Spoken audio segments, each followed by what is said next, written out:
Okay, remember when you were 8 years old and you got this really cool present for your birthday, and then you got it again when you were 10 years old?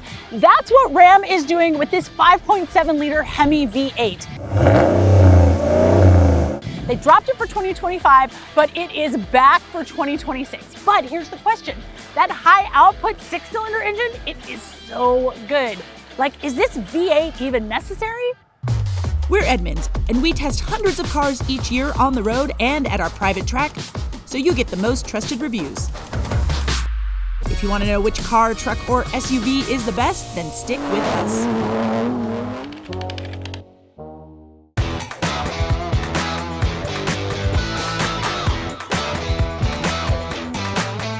Now in 2025, Ram gave us a pretty heavy refresh of the 1500, and that included a new platform. And with that, they just nixed the V8. And the company has since said, look, we made a big mistake. So I have to give them respect for doing that and listening to their customers. Plus, Ford has got a V8 and Chevrolet has got 2 V8s to choose from. So they really need this V8 in order to be competitive. But it wasn't so easy as just like taking that old 5.7 liter and just shoving it in here, because it had a new platform. So it had to make it talk to the new platform, and it took the company about 7 months to get it all ready. Now the V8 is available as a low cost or no cost option across the entire 1500 lineup, except for the RHO and the Tungsten. Now, I could maybe guess that it's not available on the RHO because, I don't know, maybe the TRX is coming back. Like, that would make sense. And Ram felt that the Tungsten customers wanted that high output motor, which has got 540 horsepower. Keep in mind, this V8 is down on power, just 395. So what you're looking at here, it's not a power proposition, it's an emotion proposition. I mean, every V8 is gonna come with a sport tuned exhaust. So you put your foot into it, and you get that roar that comes into the cabin, and it sounds great. And it does make me smile, even though it's not quite as quick as that high output inline-six. Now we have a long-term tester of the high output inline-six cylinder in a limited trim back at Edmunds HQ, and we really like the way it drives. That motor is excellent. If you bought an inline-six Ram and you're curious what it's worth so you can swap that into a V8, there's a couple of great tools on our site. What these two trucks share is their ride quality. This has got coil springs in the back instead of leaf springs, and it's also a 5-link system, so it's one of the better riding trucks in the segment. Now you'll take a tiny hit on fuel economy when compared to the standard output inline-six. That's gonna get 21 miles per gallon combined. This only gets 20, but still, like, I'm not mad at that. Plus I've got a 33-gallon tank, so my total range is right around 600 miles. You could go forever in this truck. Road and tire noise here is pretty quiet, which is great because all you want to do is hear that V8. So I want it to be quiet. Give me that engine noise, baby. And I do like the way these brakes feel. It's a little soft at the top, but then it comes in and it feels really strong, firm, and confidence inspiring. And what's cool about the Ram is that it has got a hands-free, eyes-up driver aid system, and I think it's just as good as what you've got in the Ford and the Chevy. My only complaint here from the inside is this has got the towing package, and so I have these ginormous towing mirrors, and like, I can't see anything on either side. You'll take a little bit of a hit in towing capacity as well. The Hurricane can tow 11,550 pounds, but the V8 is rated for 11,320 pounds. Now, is that a big difference? I mean, no, not really, but hey, 230 pounds is 230 pounds. Now, visually, don't expect anything different with this V8. And you guys, I'm fine with that because this front end is one of the best looking trucks out there. But there is one really cool like visual thing that we got here. This is the symbol of protest. I am a 100% here for this FU moment from Ram. Now, you can only get the V8 in the crew cab with the short bed. I asked if it was gonna be available on the long bed. They wouldn't tell me, but I bet that we're gonna see this next year. Now you will take a little bit of a hit when it comes to payload with the V8.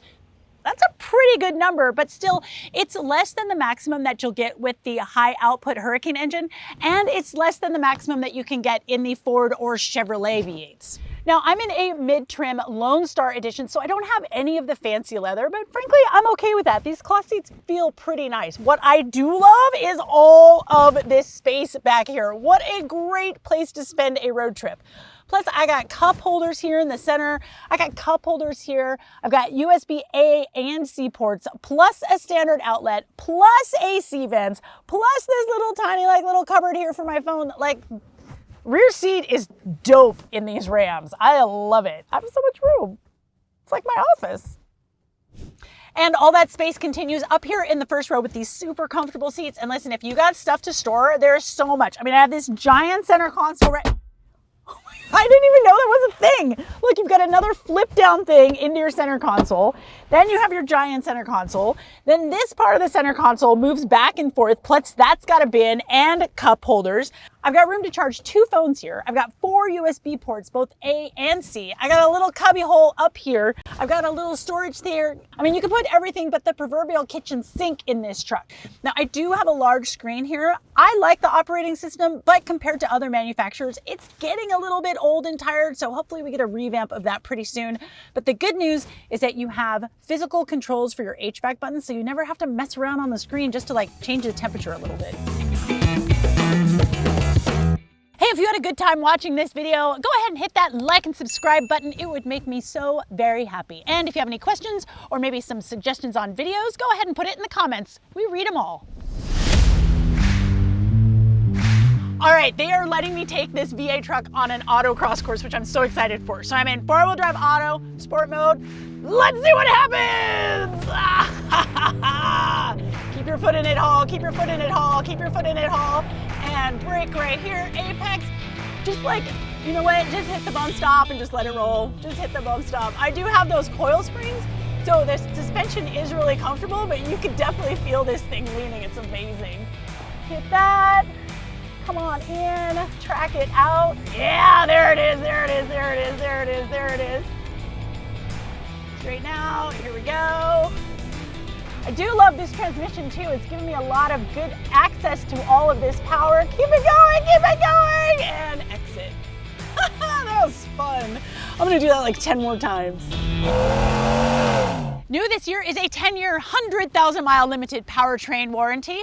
And yes, you are going to be paying more for this V8, at least on the lower trims. It's about $2,900 over the Pentastar motor, and it's about $1,200 over the Hurricane. So that means that it has less power, it can tow less, it gets slightly less fuel economy, and it costs more. So is it really worth it? I mean, yeah, if you want that old school grunty V8 coming into your cabin, absolutely it's worth it. I mean, me, I like the 540 horsepower, but hey, you do you, buddy. I wouldn't blame you for picking this V8. Thank you so much for watching. This is Emme Hall here from beautiful Michigan, and we'll see you next time.